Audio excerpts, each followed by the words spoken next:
ప్రేక్షకులకు నమస్కారం. నేను మీ డాక్టర్ పిఎస్ సాగర్. నేను acupuncture and functional medicine expert. నేను second life rehabilitation hospital road number 2లో ప్రాక్టీస్ చేస్తున్నాను. ఈరోజు మీకు అవగాహన కలిగించబోయే టాపిక్ వచ్చేసి అడిక్షన్స్ అండి.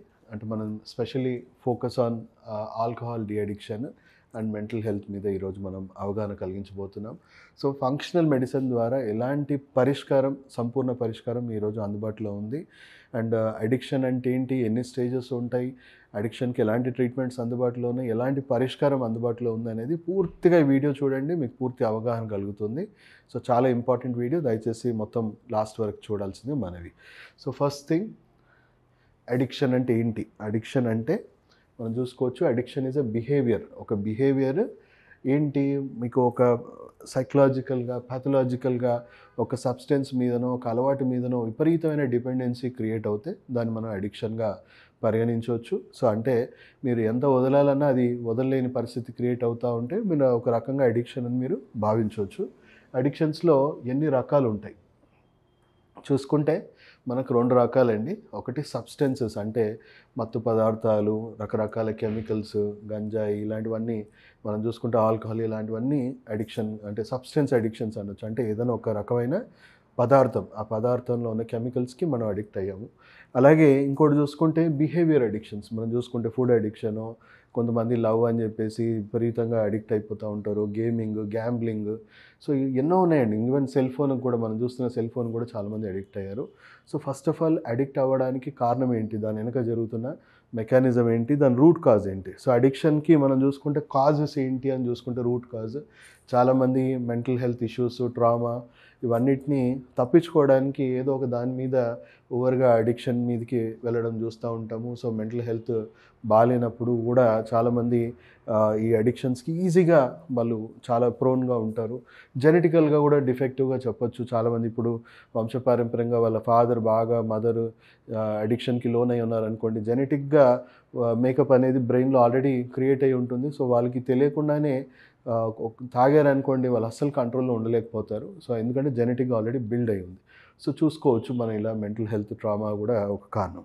So first of all addiction అంటే ఏంటి, ఎందుకు అడిక్ట్ అవుతున్నాము, రూట్ కాజ్ ఏంటి మనం చూసుకుంటే, ఇంకా డీప్గా స్టడీ చేస్తే డోపమిన్ అండి. అందరూ ఒక రకంగా డోపమిన్ అడిక్షన్ అని అనొచ్చు. ఇవన్నీ అడిక్షన్స్కి రూట్ కాజ్ డోపమిన్. సో మీ బ్రెయిన్లో ఒక కెమికల్ ఉంటుందండి. ఆ కెమికల్ మనము రివార్డ్ హార్మోనో లేకపోతే హ్యాపీనెస్ హార్మోన్ అని అనొచ్చు. సో బ్రెయిన్లో మనకి ఏదైనా నచ్చిన ఫుడ్, నచ్చిన పని, నచ్చింది ఏది చేసినా కూడా అది రిలీజ్ అవుతుంది. కొంత మోతాదులో రిలీజ్ అవ్వగానే బ్రెయిన్కి ఒక రకమైన రివార్డ్, హ్యాపీనెస్ ఇస్తుంది. సో ప్రతి ఒక్కరం కూడా తెలియకుండా మనందరం మన బ్రెయిన్ ఎలా కంట్రోల్ చేస్తే అలాగే మనందరం వ్యవహరిస్తుంటాం.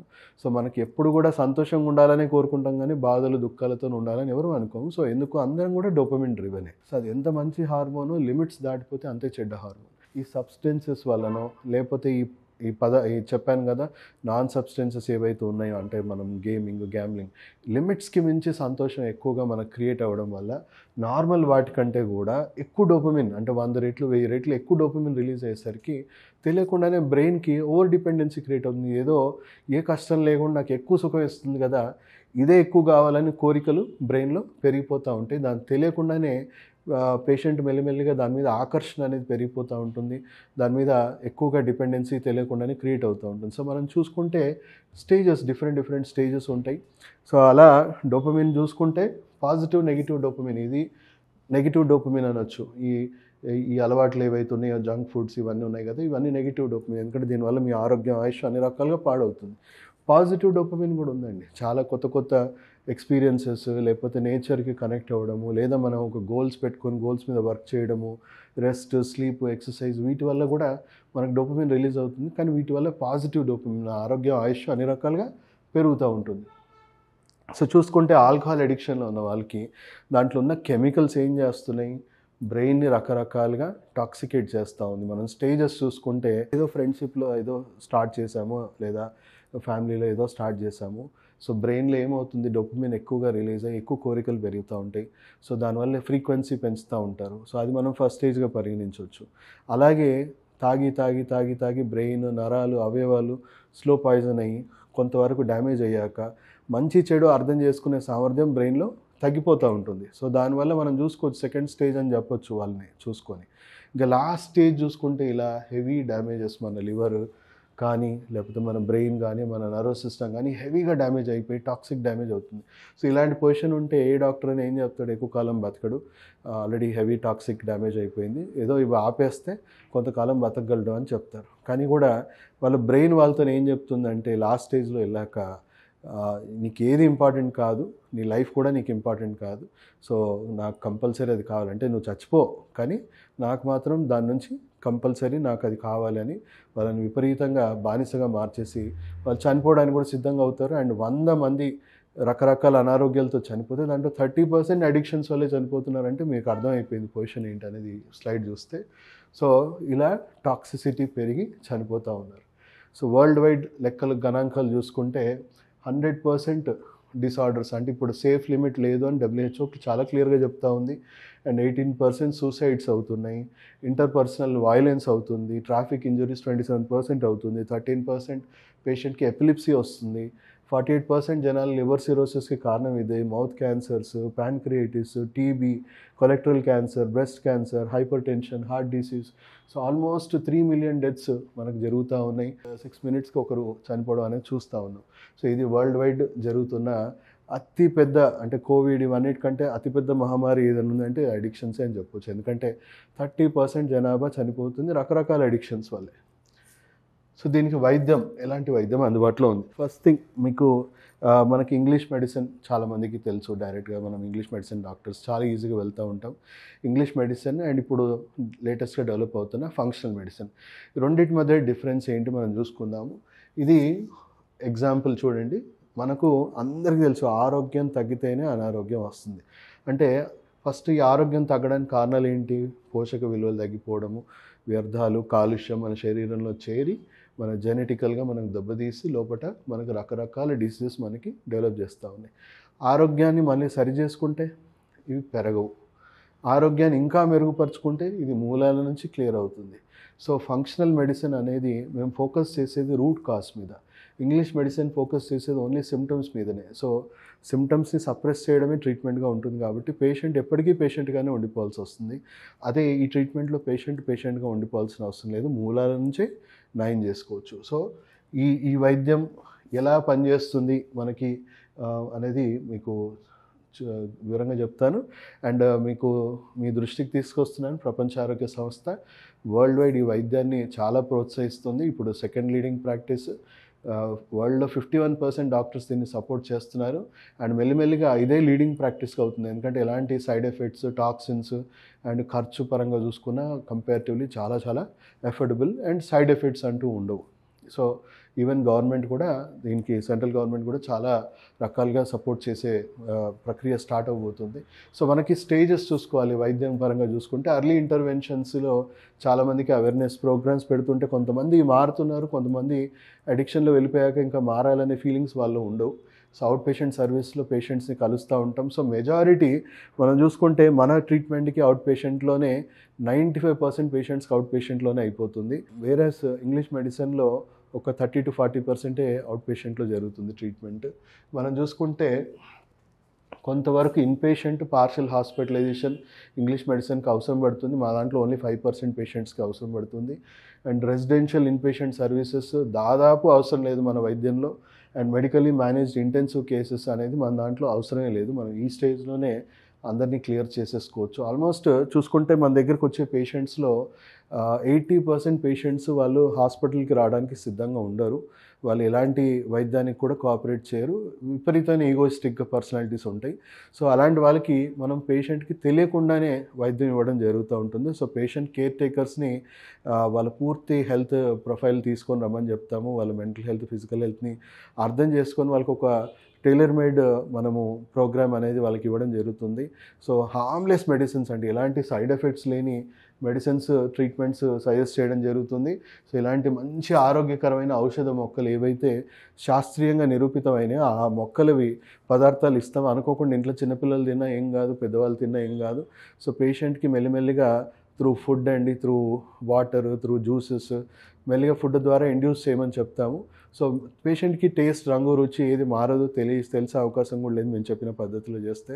సో వితిన్ 15 to 25 డేస్లోనే పేషెంట్ ఎక్స్పీరియన్స్ ఏమవుతాడు, బ్రెయిన్లో ఆ డోపమిన్ అడిక్షన్ ఏదైతే ఉందో బ్రెయినే రివర్స్ ఫీలింగ్ స్టార్ట్ చేస్తుంది. నాకు దీని నుంచి వచ్చే డోపమిన్ నాకు అవసరం లేదు, నాకు వద్దు, తగ్గించు అని చెప్పేసి రివర్స్ ఇన్స్ట్రక్షన్ స్టార్ట్ చేస్తుంది. ఆయన బలవంతంగా తాగాలని ప్రయత్నం చేస్తే కొంచెం 1 or 2 times మేబీ వామిటింగ్స్ కూడా అవ్వచ్చు. తర్వాత అప్పటి నుంచి బ్రెయిన్ మార్పు అనేది స్టార్ట్ అవుతుంది. సో బ్రెయిన్లో ఎలాంటి మార్పు స్టార్ట్ అవుతుందంటే 1 to 4 months లోపే, ఫస్ట్ మంత్లోనే 50% కంట్రోల్ వచ్చేస్తుంది, second month 70%, third month 90%, fourth మంత్లో కంప్లీట్ డీ అడిక్షన్ అంటే ఫిజికల్గా వాళ్ళు దాని నుంచి ఆ మత్తు పదార్థం నుంచి కంట్రోల్కి వచ్చేస్తారు. అండ్ సెకండ్ స్టేజ్ వచ్చేసి రీహాబిలిటేషన్ స్టేజ్. అంటే రీహాబిలిటేషన్ అంటే పేషెంట్ని తీసుకెళ్ళి ఒక రూమ్లో బంధించడం కాదండి, ఎలాంటి బంధింపులు చేయాల్సిన అవసరం లేదు, ఎలాంటి అట్మాస్ఫియర్లో ఉన్నారో, ఎలాంటి ఫ్రెండ్షిప్లో ఉన్నారో, ఎలాంటి ఫ్యామిలీలో ఉన్నారో అక్కడే మారాలి, అక్కడే మార్పు చెందాలి పేషెంట్. సో పేషెంట్కి ఏమవుతుంది, ఇంకా రీహాబిలిటేషన్ ఒక 2 months, 3 months, 6 months, 8 months, 10 months వాళ్ళ కండిషన్ బట్టి, క్రానిక్నెస్ బట్టి రీహాబిలిటేషన్ ట్రీట్మెంట్ చెప్తాం. రీహాబిలిటేషన్ పీరియడ్లో పేషెంట్ ఎలాంటి తాగడం చేయడం అనేది ఏమి ఉండదు. బట్ పేషెంట్లో ఆ ఫీలింగ్స్ అనేవి రోజు రోజుకి తగ్గాలి. అంటే మధ్య మధ్యలో వాళ్ళకి ఆ కోరికలు వస్తూ ఉంటాయి, ఆ కోరికలను అది కంట్రోల్ చేస్తూ ఉంటుంది, దాని మీద ఫీలింగ్స్ అనేది బాగా తగ్గిస్తూ ఉంటుంది, దాని మీద అసహ్యం కలిగేలాగా చేస్తూ ఉంటుంది. ఇంకా లాస్ట్ స్టేజెస్లో అయితే దాని మీద ఉన్న ఆశ చచ్చిపోవడం స్టార్ట్ అవుతుంది. అంటే బ్రెయిన్ ఇంకా ఆలోచన చేయడం కూడా ఆపేస్తుంది, దాని మీద పూర్తిగా దాని మీద ఉన్న ఆశ చంపేసుకుంటుంది. ఒక స్టేజ్ వచ్చాక ఎవరు ఎంత ఫోర్స్ చేసినా కూడా వాళ్ళకి తాగాలనే కోరిక వాళ్ళలో పుట్టదు. సో అలాంటి స్టేజెస్లో పేషెంట్ పూర్తిగా ఎంత ఫోర్స్ చేసినా కూడా తాగే పరిస్థితి క్రియేట్ కాదండి. సో అందరికి కూడా జస్ట్ కంట్రోల్ స్టేజే కాదు, రీహాబిలిటేషన్ కూడా ప్రాపర్గా జరిగేదాకా మెడిసిన్స్ కంటిన్యూ చేయమంటాం. అండ్ 20% పేషెంట్స్ మా దగ్గరికి వస్తారండి. సో వాళ్ళు పాపం వాళ్ళకి రియలైజేషన్ ఉంటుంది, కానీ వాళ్ళు బయటపడలేకపోతున్నాం అని చెప్పేసి బాగా ఇబ్బంది పడుతూ ఉంటారు. ఆపేస్తే వాళ్ళకి ఎపిలిప్సో లేకపోతే రకరకాల ట్రెమర్సో, ఫిజికల్గా విడ్రాల్ సిమ్టమ్స్ ఇవన్నీ ఇబ్బంది పడుతూ ఉంటారు. సో వాళ్ళకి ఇలాంటి హార్మ్లెస్ ట్రీట్మెంట్స్ ఆల్రెడీ శాస్త్రీయంగా నిరూపితం అయిపోయింది. సో డైరెక్ట్ని బ్రెయిన్ని కంట్రోల్ చేసే అక్యుపంక్చర్ ప్రోటోకాల్స్ ఉన్నాయి, దాన్ని నాడా ప్రోటోకాల్ అంటారు. ఇది ఆల్రెడీ పబ్లిష్డ్ జర్నల్స్ ఉన్నాయి దీని మీద. సో మనము చెవి అనేది బ్రెయిన్కి ఎక్స్టెన్షన్ అండి. సో చాలా కీలకమైన నాడీ వ్యవస్థ మన చెవిలో ఉన్నాయి. వాటిని స్టిమ్యులేట్ చేయడం వల్ల డోపమిన్కి యాంటీగా ఉండే అంటే మంచి మంచి న్యూరో కెమికల్స్ ఏవైతే ఉన్నాయో, సెరటోనిన్, మెలటోనిన్, ఆక్సిటోసిన్ ఇలాంటివన్నీ రిలీజ్ అయ్యేసి పేషెంట్కి ఉన్న స్ట్రెస్, యాంగ్జైటీ, నెగిటివ్ ఇంపాక్ట్ కానీ, సబ్స్టెన్స్ అబ్యూస్ సంబంధించిన ఏవేవి ట్రామా అవన్నీ ఫీలింగ్స్ దాని మీద పోవడము, విడ్రాల్ సిమ్టమ్స్ తగ్గిపోవడము, అండ్ తొందరగా కోలుకోవడం, బ్రెయిన్ నుంచే తొందరగా సిగ్నల్స్ దానికి యాంటీగా రావడము, డోపమిన్ కంట్రోల్ అనేది తగ్గిపోతుంది. సో ఇక్కడ అంత ప్రాబ్లం ఏంటంటే డోపమిన్ అడిక్షన్. రకరకాల సోర్సెస్ నుంచి వచ్చే ఆ డోపమిన్ని మనము దాని క్రేవింగ్స్ని కంట్రోల్ చేసేస్తే సరిపోతుంది. సో అలా పేషెంట్కి తెలిసి కూడా చేయొచ్చు, చాలా అద్భుతంగా వాళ్ళ ఫిజికల్ హెల్త్, మెంటల్ హెల్త్ మనం పూర్తిగా కోలుకునేలాగా చేయొచ్చు. అండ్ ఈ తెలియకుండా కూడా మనం చెప్పాలంటే కొన్ని వందల మంది, వేల మంది పేషెంట్స్, ఇప్పటికే మోర్ దెన్ 75,000 పేషెంట్స్ మనము రీహాబిలిటేషన్ సెంటర్ నుంచి మనం క్యూర్ చేసాం. కొన్ని ఊర్లే మానేశారు. అండ్ వాళ్ళు చాలామంది మనం చెప్పాలి అంటే వాళ్ళకి అక్కడ ఎక్కడ ఈగో కూడా హర్ట్ అవ్వలేదు, ఎందుకంటే వాళ్ళకి తెలియదు, ఇప్పటికి కూడా తెలియదు, వాళ్ళకి ఎలాంటి ఫీలింగ్స్ లేవు, నేనే మానేశాని చాలా హ్యాపీగా బతికేస్తున్నారు. సో అలా సేఫ్గా ఈ ట్రీట్మెంట్ని మనం ప్రతి ఒక్కరికి ఇండ్యూస్ చేయొచ్చు. కంపల్సరీ నేను గైడెన్స్ ఒక్కొక్క పేషెంట్కి హ్యాండ్ హెల్డ్ గైడెన్స్ అనేవి ఇస్తాము. సో ఆన్లైన్ కన్సల్టేషన్స్ కూడా ఉంటుంది, డైరెక్ట్ కూడా వస్తే ఇంకా మంచిది హాస్పిటల్కి, ఎందుకంటే పూర్తి అవగాహనతో చేస్తే ఇంకా మంచి వైద్యం అనేది మీకు దొరుకుతుంది. సో దయచేసి ఈ వీడియో అందరికీ షేర్ చేయండి. సో ఇలా సెరటోనిన్ ఇవన్నీ న్యాచురల్ హెల్తీ కెమికల్స్ని మనం పెంచుతూ ఉంటాము. కార్టిసాల్ లాంటి నెగిటివ్ హార్మోన్స్ని బాగా కంట్రోల్ చేస్తూ ఉంటాం. సో సెకండ్ లైఫ్ రీహాబిలిటేషన్ హాస్పిటల్లో ఈ వైద్యానికి సంబంధించింది పూర్తిగా అందుబాటులో ఉంది, ఎక్స్పీరియన్స్ ఉంది, ఎక్స్పర్టైజ్ ఉంది. అండ్ ఇది అప్కమింగ్ పెద్ద ఎత్తున ఇది డెవలప్ అవ్వబోయే ట్రీట్మెంట్. అండ్ దీన్ని మేము ఎప్పటి నుంచో గ్రహించి ఈ వైద్యాన్ని మేము ఎప్పటి నుంచో డెవలప్ చేస్తూ ఉన్నాం. సో దయచేసి ఈ వీడియో ప్రతి ఒక్కరికి, అడిక్షన్తో బాధపడుతున్న ప్రతి ఒక్క పేషెంట్కి, ప్రతి ఒక్క ఫ్యామిలీకి మీరు షేర్ చేసి వాళ్ళకి ఈ వీడియో ద్వారా వాళ్ళకి ఎంతో కాన్ఫిడెన్స్ అనేది వాళ్ళు క్రియేట్ అవుతుంది, వాళ్ళ జీవితం మీద ఆశ కలుగుతుంది. సో దయచేసి ఈ వీడియోని ప్రతి ఒక్కరు షేర్ చేయాలని కోరుకుంటూ సెలవు తీసుకుంటూ మీ డాక్టర్ సాగర్. నమస్కారం సార్, మీ పేరండి? నా పేరు శ్రీనివాసమూర్తి గారు. సార్ మీరు సెకండ్ లైఫ్ హాస్పిటల్ ఎందుకు అప్రోచ్ అవ్వడం జరిగింది సార్? అంటే నేను ఈ మెడికల్ ఫెటర్నిటీలోనే చాలా సంవత్సరాల నుంచి ఉన్నాను సార్. నాకు సుమారు ఒక 70-80 వేల మంది డాక్టర్లు కూడా పరిచయం ఉన్నారు. కానీ ఈ పర్టికులర్ ఈ టైప్ ఆఫ్ దీనికి కేసుకి ట్రీట్మెంట్ కోసం చెప్పిన ఎవరిని రిలై కావాలో ఎవరి దగ్గర తీసుకోవాలో నాకు అర్థం కాలేదు. కొంతమంది ఎంక్వైరీ చేసిన మీదట మీ అడ్రస్, మీ కాంటాక్ట్ నెంబర్ అన్నీ ఇచ్చారు. అయినప్పటికీ కూడా నాకు సెమీ హార్టెడ్గానే మీ దగ్గరకు వచ్చాను సార్ నేను. ఎందుకంటే దీనికి సరైన సొల్యూషన్ దొరకదో అనే ఒక దీంతో డౌట్ తోటి వచ్చాను. వచ్చి కలిసి మీ ప్రొఫైలు తెలుసుకున్న తర్వాత మీరు మాట్లాడే విధానాన్ని బట్టి మీకున్న కొంచెం ఇంటర్నల్ నాలెడ్జ్ కూడా somehow I was impressed sir చెప్పాలండి. ఎందుకంటే ఈ ఎనాటమీ, ఫిజియాలజీ, ఈ ఫార్మకాలజీలో నేను I have seen the ends of it యాక్చువల్గా చెప్పాలంటే. కానీ ఇక్కడ ఉన్న నాకు కావాల్సింది ఏంటంటే ఇప్పుడు ప్రస్తుతం మా అబ్బాయి కేసులో ఎంతవరకు నాకు ఫేవరబుల్, హెల్ప్ఫుల్గా ఉండగలుగుతారనే ఒక డౌట్తో వచ్చాను. నాకు మిమ్మల్ని చూసి కలిసి మాట్లాడి తెలుసుకున్న తర్వాత కొంతవరకు నాకు సాటిస్ఫాక్షన్ కలిగింది సార్. అందువల్ల ట్రై చేద్దాం అనుకుని వచ్చాను. మీరు ఒక 4 రోజులు మందులు ఇచ్చారు. అవి క్రమం తప్పకుండా వాడుతూ మేము గమనిస్తూ చాలా I was very keen sir to observe his changes, positive changes ఉన్నాయా లేవా అని చెప్పి కీన్గా అబ్జర్వ్ చేస్తూనే ఉన్నాను.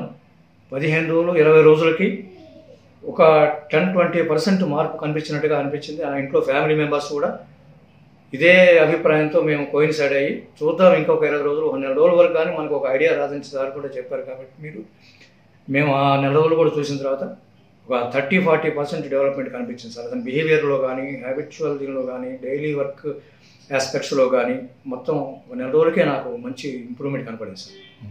ఆ తర్వాత మీ దగ్గరికి వచ్చాను. మళ్ళీ కంటిన్యూషన్ ఆఫ్ ద మెడికేషన్ ఒక 30 days తీసుకున్నాను. వచ్చి మీతో మాట్లాడి ఉన్న డెవలప్మెంట్స్ మీకు చెప్పిన తర్వాత మీరు ఇచ్చిన ఫర్దర్ కంటిన్యూషన్ కోర్సు కూడా ఇప్పుడు ఈ 1 month కూడా వాడిన తర్వాత నాకు 60-70% వరకు మంచి రిజల్ట్స్ పడింది సార్. ఆల్మోస్ట్ నాకు ఎదురుగా కనబడట్లేదు కానీ ఆ ఆల్కహాలిక్ ఇది టింజి తీసుకోవాలనేది అతని దగ్గర కనపడుతున్నట్టుగా లేదు నాకు. నేను అడిగాను అతన్ని కూడా, ఏరా మరి ఇది లేకుండా ఉండటం కష్టం కాదు, ఇంత అలవాటు అయిన తర్వాత నువ్వు ఎలా ఉండగలుగుతున్నావు, ఏమిటి నువ్వు ట్రై చేయలేదా అని చెప్పి అడిగితే బలవంతం చేసిన తర్వాత చేశాను డాడీ 2-3 సార్లు, కానీ నేను తీసుకోవాలని ఇది కనపడలేదు నాకు. ఎవర్షన్ కొంచెం అవసరం లేదన్నట్టుగా వచ్చి నేను బయట పారబోసాను కూడా సంఘటన ఉన్నాయి 2-3 సార్లు అని చెప్పాడు సార్. మరి ఎంతవరకు నిజమో తెలియదు కానీ ఇప్పుడు మాత్రం 90% ఆల్కహాల్ జోలికి వెళ్ళలేదు. అంతవరకు నాకు కన్ఫర్మ్గా చెప్పగలను. ఇప్పుడు వచ్చి మీ దగ్గర ఈ మెడికేషన్ తీసుకుని ఇది కూడా ఒక 4 రోజులు వాడిన తర్వాత ఎలా ఉంటుందో మీకు నేను ఫేవరబుల్గా ఇంకా బాగా అతను బిహేవియర్లో కానీ ఇన్నాడు అసలు జాబ్ కూడా మానేసి 10 lakhs ఇది సార్ అతనిది ప్యాకేజ్, 10 lakhs ప్యాకేజ్, అది కూడా అతను వదిలేసి వచ్చి ఇప్పుడు నేను మంచి జాబ్లో కానీ లేకపోతే ఏదైనా చిన్న బిజినెస్ దీనిలో కానీ పెట్టి నా మైండ్ని డైవర్ట్ చేసుకుని నా యాక్టివిటీస్ని ఇలాగా డెవలప్ చేసుకుని ఉందాం అనుకుంటున్నా అని చెప్పి నాకు ఫోర్స్ ఎక్కువ అవుతుంది సార్. Wonderful sir, wonderful. ఈ చేంజెస్ వల్ల నేను ఈ మెడికేషన్ నాకు చాలా ఇది చేసింది చెప్పి నేను ఖచ్చితంగా నమ్మగలుగుతున్నాను సార్. నేను ఈ మెడికేషన్ కూడా వాడి ఫర్దర్ ఇంకొక 1 month కూడా వాడి దాని తర్వాత మొత్తం అప్డేట్ చేసి మీ దగ్గరికి వచ్చి మీ సహాయం కంటిన్యూ తీసుకుంటాను కోరుకుంటున్నాను sir. Thank you sir, thank you for wonderful. నమస్కారం సార్.